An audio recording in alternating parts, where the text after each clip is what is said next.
Hello बच्चों, very good morning बेटा। Last class में मैंने आपको इलेक्ट्रॉनिक ट्रांसफर सिखाए थे कि इलेक्ट्रॉनिक जो ट्रांसफर बैंकिंग सिस्टम है वो इलेक्ट्रॉनिक सिस्टम है कौन कौन से। अब दो उसमें रह गए थे आपके, national electronic fund transfer NEFT और रियल टाइम ग्रॉस सेटलमेंट। ठीक है, तो अब नेशनल इलेक्ट्रॉनिक फंड ट्रांसफर सबसे पहले समझते हैं। इसका मतलब यह है आप फंड ट्रांसफर कर सकते हो, फंड मतलब पैसा ट्रांसफर कर सकते हो from one place to one branch of a bank to any other branch. One branch of a bank, किसी एक बैंक, मतलब एक बैंक है, मान लो आपका एचडीएफसी में अकाउंट है तो उसकी एक ब्रांच से आप कहीं भी दूसरी ब्रांच पर फंड ट्रांसफर कर सकते हो to other branch of bank. सही बात है, ये है पहली बात। तो यानी फंड ट्रांसफर हो सकता है एक बैंक से दूसरी ब्रांच तक। ठीक है ना, तो सबसे पहली बात तो बेटा ये है।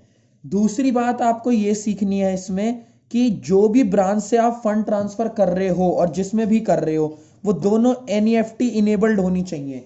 एनईएफटी इनेबल्ड का मतलब क्या है, उसके अंदर एनईएफटी वाली फैसिलिटी होनी बहुत ज्यादा जरूरी है। ठीक है, और एनईएफटी जो है वो दिन में क्या नाम है 11 टाइम्स, या आप ये याद रखो कि सुबह 9 बजे से लेके 9 AM टू 7 PM, यानी कि सुबह के 9 बजे से लेके शाम के 7 बजे तक एनईएफटी हो सकता है। ठीक है, और any transaction settle time could be vex to the, देखो 9 से लेके 7 बजे तक आप कर सकते हो ये वाला काम। ठीक है ना, यानी आप फंड ट्रांसफर कर सकते हो सुबह के 9 बजे से लेके शाम के 7 बजे तक। अगली बात कि जो एनईएफटी है वो बिलो 2 लाख रुपीज, यानी कि 2 लाख रुपए से कम का करना है। बिलो 2 लाख रुपीज जो फंड ट्रांसफर आप इसमें कर रहे हो ना वो बिलो 2 लाख रुपीज होना चाहिए। ठीक है, तो ये तो बातें थी कुछ एनईएफटी के बारे में, यानी नेशनल इलेक्ट्रॉनिक फंड ट्रांसफर के बारे में मैंने आपको कुछ बातें बताई। अब आगे बढ़ते हैं। एक होता है real time gross settlement, RTGS बोलते हैं इसे, रियल टाइम ग्रॉस सेटलमेंट। इसका मतलब क्या है?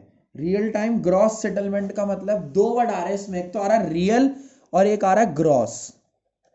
समझना बात को, रियल टाइम ग्रॉस सेटलमेंट में यह है कि आपका फंड तुरंत यानी फास्ट ट्रांसफर हो जाएगा, यानी तुरंत हो जाएगा, इमीडिएटली हो जाएगा, तेजी से फंड ट्रांसफर। ठीक है, आपका फंड बहुत जल्दी ट्रांसफर हो जाएगा। ठीक है, ब्रांच टू ब्रांच, जिस ब्रांच से जिस ब्रांच में आप करना चाहते हो उस ब्रांच से उस ब्रांच में आपका फंड ट्रांसफर इजीली हो जाएगा। ठीक है, उस ब्रांच से आपका फंड ट्रांसफर हो जाएगा। ठीक है, ये काम होता कब है बेटा? ये काम होता है 9 AM टू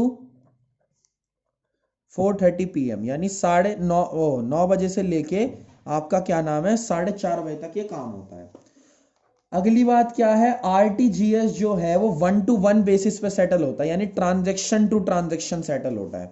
1-to-1 बेसिस पे ये वाला काम सेटल होता है। उसके बाद जो आरटीजीएस आप कर रहे हो वो प्रोसीड जो आप करोगे, gross settlement, real time gross settlement जो आप करोगे वो अगर आपको क्या नाम है करना है तो वो आरबीआई की गाइडलाइंस पे ही होगा। यानी जो भी गाइडलाइंस आरबीआई ने दे रखी हैं उसके रिगार्डिंग, उसी के अकॉर्डिंग आपका कमर्शियल बैंक उसको फॉलो करके उसे सेटल करेगा।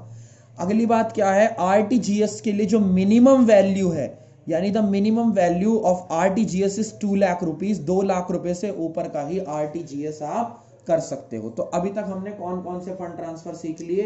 Debit card, credit card, ATM, automatic teller machine, core banking, tele banking. ठीक है, और आज मैंने आपको न्यू इलेक्ट्रॉनिक फंड ट्रांसफर और क्या नाम है RTGS, real time gross settlement, दोनों सिखा दिए।